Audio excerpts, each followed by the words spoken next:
Check-up, le magazine santé de la rédaction. Au sommaire, ce mois-ci, nous parlons d'un atelier consacré à la prévention du surpoids. Cela se déroule à Trappes.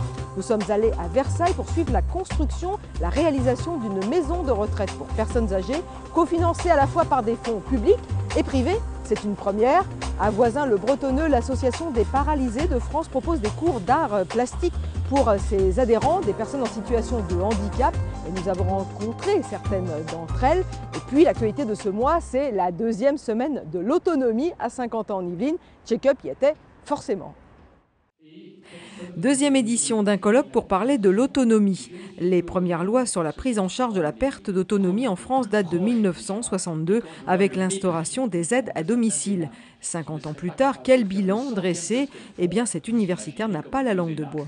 Effectivement, il y a ce rapport Larocque de 62 qui dit les gens veulent rester chez eux, il faut les y aider. Et la Cour des comptes en 2005 disait grosso modo en 40 ans, on a fait des choses mais aucun gouvernement, quel qu'il soit, n'a été jusqu'au bout. Le courage, c'est mettre un peu plus d'argent, notamment sur les services à domicile. On sait que les gens veulent rester chez eux. Donc on sait aujourd'hui que l'essentiel du travail est fait par les familles, beaucoup trop. Bernard Ennuyé pointe également du doigt les manques de cohérence entre les différents dispositifs. À Saint-Quentin en Yvelines, l'exemple pourrait venir de Gérondicap, un groupement de coopération qui intervient dans le domaine de la gérontologie et du handicap. C'est lui qui est à l'origine de ce colloque. Ça va dans la bonne direction, bien plus que dans d'autres départements. Donc je peux dire que je viens ici avec plaisir. La perte d'autonomie ne se limite pas aux personnes âgées.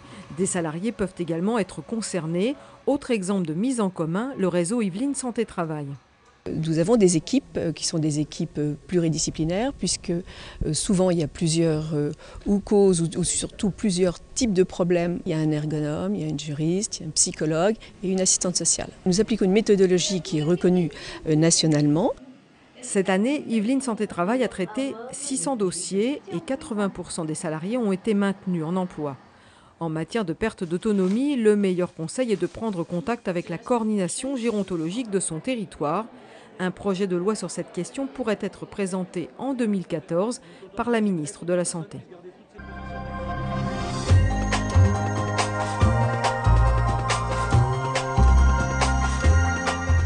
À Trappes, 20% des enfants seraient en situation de surpoids, voire même d'obésité. Un atelier de prévention est organisé à leur intention et à celle évidemment de leurs parents à raison de 5 semaines jusqu'au mois de décembre. Une réunion détendue autour d'un thé, mais une réunion pour discuter d'un thème délicat, le surpoids et l'obésité chez les plus jeunes. La maison des parents de Trappes propose aux enfants et à leurs parents un programme de 5 séances jusqu'au mois de décembre. Le principe, c'est de leur parler d'équilibre alimentaire, de leur apprendre à manger de façon équilibrée tout en gardant le plaisir. Donc on aborde diverses thématiques, théoriques mais aussi pratiques, puisqu'il y a 2 ateliers dédiés à la cuisine.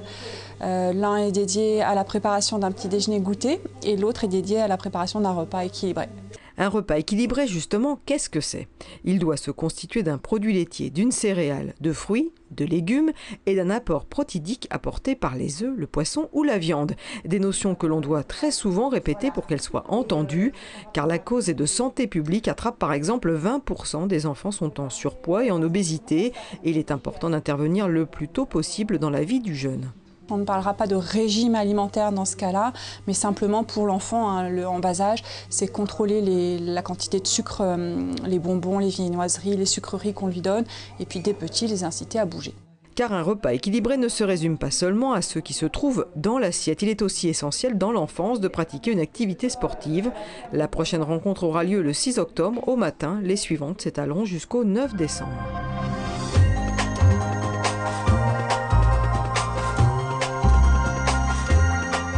Une première dans le département, le public et le privé s'accordent pour réaliser une résidence pour personnes âgées. Cela se passe à Versailles et originalité, les habitants peuvent participer au projet. Explication.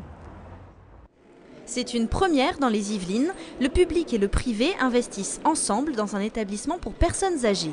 Le centre hospitalier de Versailles, la clinique médicale de la Porte Verte et la ville de Versailles se sont réunis au sein d'une société coopérative d'intérêt collectif, à laquelle s'ajoute une structure solidaire, Entreprendre pour humaniser la dépendance. On a pas loin de 2000 actionnaires qui concourent aujourd'hui en fait à travers une épargne qui n'a pas, encore une fois, qui n'a pas une vocation en fait à sortir des dividendes, bien évidemment, mais en fait Les gens qui investissent, ils entendent effectivement un résultat, mais c'est un résultat social.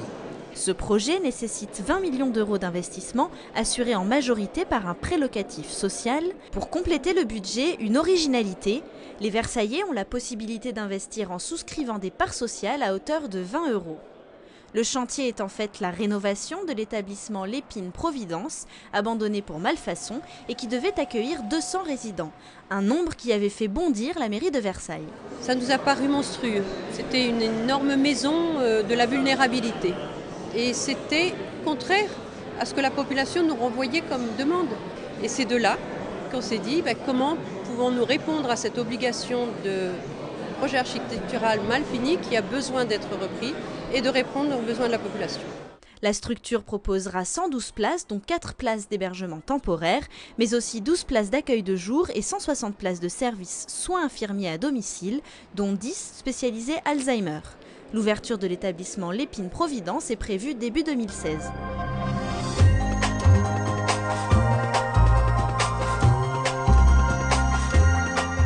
L'Association des paralysés de France propose des cours d'art plastique à des personnes en situation de handicap.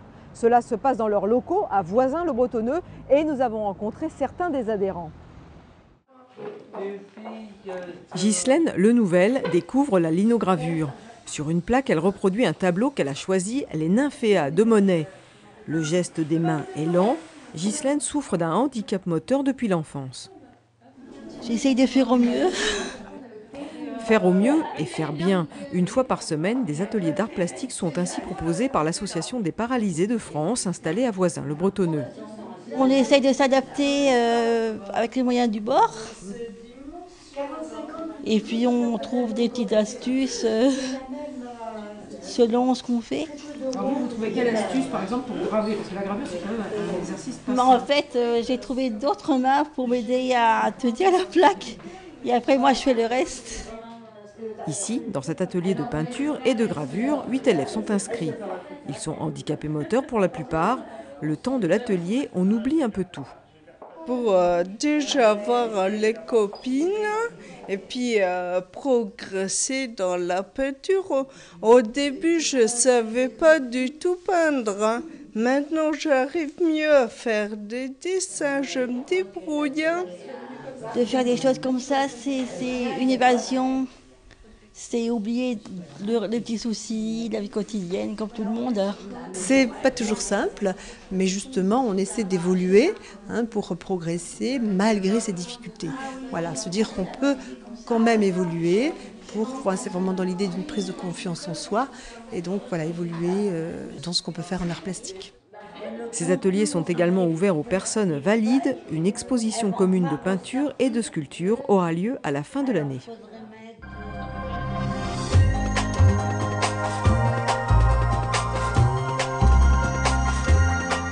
Avant de nous quitter, notez ces prochains rendez-vous santé. Une formation sur la santé bucco-dentaire sera animée par le docteur Mougel depuis la salle du Conseil à l'hôtel d'agglomération. À noter également à partir du 11 octobre que débute la semaine du goût avec plusieurs manifestations dans l'agglomération, mais notamment 2 à la Verrière. Le 11 octobre entre 11h et 13h devant le magasin Intermarché et le 17 octobre à la maison quartier du Bois de l'Étang. Et puis la caisse primaire d'assurance maladie des Yvelines lance ses ateliers santé active pour répondre à toutes les questions les plus fréquentes autour de la santé. Prochain atelier le 18 octobre depuis l'IPS à Trappes. Check-up, c'est fini. Merci de votre attention. Prochain rendez-vous le 2 novembre. D'ici là, portez-vous bien.